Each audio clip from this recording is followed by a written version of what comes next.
আসসালামু আলাইকুম। সহজ সফটওয়্যার পক্ষ থেকে আপনাদের সবাইকে স্বাগতম। আমরা আজকে দেখব মোবাইল শপ অথবা ইলেকট্রনিক্স শপের জন্য আমাদের সফটওয়্যারটি কীভাবে ইউজ করা হয়। সবথেকে বড় বিষয়টা হচ্ছে মোবাইল শপ অথবা ইলেকট্রনিক্স শপের জন্য আইএমইআই নাম্বার অথবা সিরিয়াল নাম্বার ওয়াইজ প্রোডাক্টগুলো স্টক মেনটেন করতে হয়। তো এই বিষয়টা সবথেকে ইম্পর্টেন্ট, সো এটাই আমরা আজকে হাইলাইট করবো আর কি। তো শুরুতে আমরা যেটা দেখতে পাচ্ছি এটা হচ্ছে আমাদের ড্যাশবোর্ডে আমাদের পুরো ব্যবসার সামারিটা জাস্ট উল্লেখ করা আছে এখানে। টোটাল সেল কত, আপনি বাকিতে আপনার ক্যাশে কত টাকা সেল করেছেন, বাকিতে কত সেল করেছেন, কত টাকার মাল রিটার্ন আসছে, কত টাকার মাল আপনি পারচেস করেছেন, কত টাকা পারচেস করতে আপনি ডিউ রেখেছেন, কত টাকা পারচেস আপনার রিটার্ন করেছেন, আবার হচ্ছে আপনি কত টাকা খরচ করেছেন। এগুলো আপনি এখানে চাইলে ফিল্টার করে দেখা যায়। সো এগুলো আমরা ফোকাস না করে আমরা আসলে মূল জিনিসটা যাই। তারপর আরেকটু নিচে বিষয়টা আছে, আপনার স্টক অ্যালার্টের একটা বিষয় আসবে এখানে। আপনার প্রোডাক্টের শর্ট লিস্ট বা স্টক যদি কোনো কমে যায়, একটা লিস্ট এখানে পাবেন। এরপরে হচ্ছে গিয়ে আপনার সারা এক পুরো মাসের আপনার হচ্ছে সেলের একটা গ্রাফ এখানে পাবেন। এটার মাধ্যমে আপনার প্রতিদিন কত টাকা সেল হচ্ছে, সেল কমতেছে না বাড়তেছে, এটার অপশন পাবেন। বুঝতে পারবেন আর কি।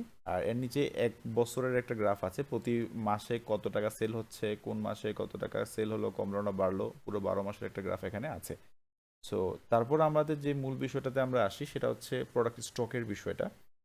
কোনো প্রোডাক্ট যদি আপনি অ্যাড করেন তাহলে সেক্ষেত্রে প্রোডাক্টে গিয়ে আপনি প্রোডাক্ট অ্যাড করে নিতে পারেন। যখন অ্যাড প্রোডাক্টে যাবেন তখন হচ্ছে গিয়ে আপনার এরকম একটা উইন্ডো আসবে, এখান থেকে প্রোডাক্ট আপনি অ্যাড করে নিতে পারেন। সো আমার একটা প্রোডাক্ট অ্যাড করা আছে আর রিয়েলমি নামে। আমি একটু লিস্টে গিয়ে একটু দেখি প্রোডাক্টটা আমার এখানে আছে কিনা। প্রোডাক্ট লিস্টে আমি ক্লিক করলাম। ক্লিক করার সাথে সাথে এইরকম একটা উইন্ডো বা লিস্টটা চলে আসবে আপনার সামনে। আমি রিয়েলমি লিখে সার্চ দিলাম, REAL, রিয়েলমি চলে আসলো। সিরিয়াল নাম্বারে কোনো প্রোডাক্ট নাই। তো আমি একটা দুই তিনটা প্রোডাক্ট কিনবো রিয়েলমির। আমি একটু দেখাচ্ছি কিভাবে আসলে কিনতে হয়। পারচেসে যাব, পারচেসে গিয়ে অ্যাড পারচেসে যাব, অ্যাড পারচেসে গিয়ে আমাদের এখান থেকে প্রোডাক্টগুলো কিনতে হবে। প্রোডাক্টটা লিখে সার্চ দিলাম আমি, REA, যে রিয়েলমি নাম প্রোডাক্টটা চলে আসছে। ধরেন আমি দুইটা প্রোডাক্ট কিনবো। হ্যাঁ, আমি ইএমআই নাম্বারটা সহ কিনবো। যেমন একটা IMEI নাম্বার ধরেন হচ্ছে RM111, আর আরেকটা ধরেন হচ্ছে RM22। তো এই দুটো প্রোডাক্ট আমি সেভ করলাম। তারপর হচ্ছে একটা সাপ্লায়ার তো অবশ্যই দিতে হবে। ধরেন আমি একটা সাপ্লাই দিয়ে দিলাম।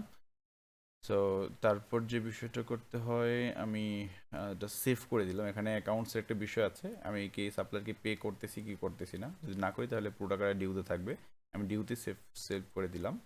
সো আমার এখন যদি আমি প্রোডাক্ট লিস্টে যাই, প্রোডাক্ট লিস্টে যাওয়ার পরে আমি দেখবো যে আমার প্রোডাক্ট দুইটা অ্যাড হয়ে গেছে। REAL লিখে সার্চ দিলাম।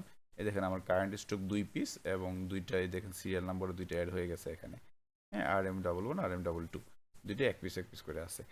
সো এখন আমি যদি একটা সেল করি, ধরেন পজ থেকে আমি সেল করব। সেল করলে আমি যখন এখানে আমি সিরিয়াল নাম্বার লিখে সার্চ দিলে আমার প্রোডাক্ট দুটো চলে আসবে, অথবা রিয়েলমি লিখে সার্চ দিলে আমাকে সাজেস্ট করবে দুইটা প্রোডাক্ট আমার আছে। লিখলাম। এই দেখেন রিয়েলমি যখনই লিখতেছি, রিয়েলমি, দেখেন দুইটা প্রোডাক্ট সার্চ করতেছে, একটা হচ্ছে RM22, একটা হচ্ছে RM11। এই দুইটা প্রোডাক্ট আমার এখানে অ্যাভেলেবেল আছে। ধরেন আমি RM11টাই আমি এখন সেল করব। এই দেখুন প্রোডাক্টের সিরিয়াল নাম্বারটা চলে আসছে। সো আমি ধরেন এটা আমি সেল করে দিলাম। সেল হয়ে গেল। তো সেল হওয়ার সাথে সাথে আমাকে একটা সুন্দর দিবে, মেমো দিবে। মেমোটা আমি একটু দেখাই। মেমোটা হচ্ছে এই যে আমি যখন এই প্রিন্টার সিলেক্ট করবো, এরকম একটা মেমো দিবে। আপনার নাম নাম্বার সব সুন্দর করে এখানে লেখার সুযোগ আছে, নিচে সিগনেচার অপশন রাখা যায়। আমরা আপাতত যেহেতু ডেমো পারপাসে এটা অনেক কিছু এখানে অ্যাড করা নাই। আমরা যখন এটা করে দিব, তখন আমরা অ্যাড করে দিব। আচ্ছা, এখন কেউ যদি আপনার এটা রিটার্ন আসে, সেল কিন্তু হয়ে গেল, তো এখন যদি কেউ রিটার্ন নিয়ে আসে যে প্রোডাক্টটা প্রবলেম হয়েছে বা এরকম কিছু, তখন হচ্ছে কি আপনি কোত্থেকে যাবেন, এই যে প্রোডাক্ট সেল রিপোর্ট নামে আমার এখানে অপশন আছে। প্রোডাক্ট সেল রিপোর্টে আমি ক্লিক করলাম। ক্লিক করার সাথে সাথে আমাদের যেই প্রোডাক্টের যে ইয়াটা আছে, যে এখানে যদি আমি সিরিয়াল নাম্বার লিখে যদি সার্চ দিই, RM11, এই যে দেখেন চলে আসছে যে RM11 প্রোডাক্টটা ওয়ার্কিং কাস্টমারের কাছে সেল হয়েছে। কাস্টমার যেহেতু আমি অ্যাড করি না, দ্যাটস ওয়াই ওয়ার্কিং কাস্টমার আন্ডারে সেল হয়েছে, এই ইনভয়েসের আন্ডারে সেল হয়েছিল। এবং হচ্ছে সাপ্লায়ার যদি আমি জানতে চাই কোন সাপ্লায়ারের কাছ থেকে এটা কিনছিলাম, এই যে প্রোডাক্ট ডিটেল উইথ পারচেসে যদি আমি ক্লিক করি তাহলে সেক্ষেত্রে আমরা সাপ্লায়ার নাম্বারটা জানতে পারবো। এই যে এখানে সাপ্লায়ার নামটা চলে আসছে যে হচ্ছে আপনার হেপি কি থাইল্যান্ড। হেপি থাইল্যান্ডের কাছ থেকে আমি মালটা কিনেছিলাম এক পিস, কোন রেফারেন্সে, এই রেফারেন্স সেন্টারে কিনেছিলাম এবং কয় তারিখে কিনেছি সেটাও আমার এখানে আছে। তো এই হচ্ছে মোটামুটি বিষয়। তারপরও আমি যদি এখন আমার প্রোডাক্ট লিস্টে চেক করে দেখি, লিস্ট প্রোডাক্টে যাব, লিস্ট প্রোডাক্টে যদি আমি একটু রিয়েলমি লিখে সার্চ দিই, আর ই এ এল, রিয়েলমি লিখে সার্চ দিই, দেখেন মাত্র আমার এক, যে প্রোডাক্ট স্টকে আছে এক পিস, আর হচ্ছে আপনার সিরিয়াল নাম্বার আছে একটা। আমি যদি ওই যে সেলটা আমি করেছিলাম ওই সেলটা যদি আমি ডিলিট করে দিই তাহলে অটোমেটিকলি এখানে 2 পিস হয়ে যাবে স্টকটা, মানে আবার হচ্ছে কি আপনার স্টকটা এখানে ফিরে আসবে আর কি। তো মোটামুটি এই জিনিসগুলো আসলে প্রয়োজন হয় খুব বেশি। প্রোডাক্ট রিটার্ন আসলে, ভাই প্রোডাক্ট যদি আমি আবার রিটার্ন করি, এই প্রোডাক্ট আবার রিটার্ন করলে এখানে আবার 2 পিস হয়ে যাবে, আবার এই মালটাও এখন আপনার এখানে এই সিরিয়ালটা এখানে ঢুকে যাবে। তো এই হচ্ছে মোটামুটি বিষয়। এর বাইরে আরও অনেক বিষয় আছে সফটওয়্যারে, আমাদের স্টক ম্যানেজমেন্টের বাইরেও প্রোডাক্টের গায়ে বারকোড লাগানো, তারপরে মেমোর কথা তো বললামই। আপনার এখানে এক্সপেন্স বা খরচের যে বিষয়গুলো আছে, এক্সপেন্সের মাধ্যমে আপনার যাবতীয় খরচগুলো অ্যাড করতে পারবেন। আপনার পেমেন্টস অ্যাকাউন্টের মাধ্যমে আপনার আপনার যাবতীয় যে অ্যাকাউন্টসের যে হিসাবগুলো আছে এখানে করতে পারবেন।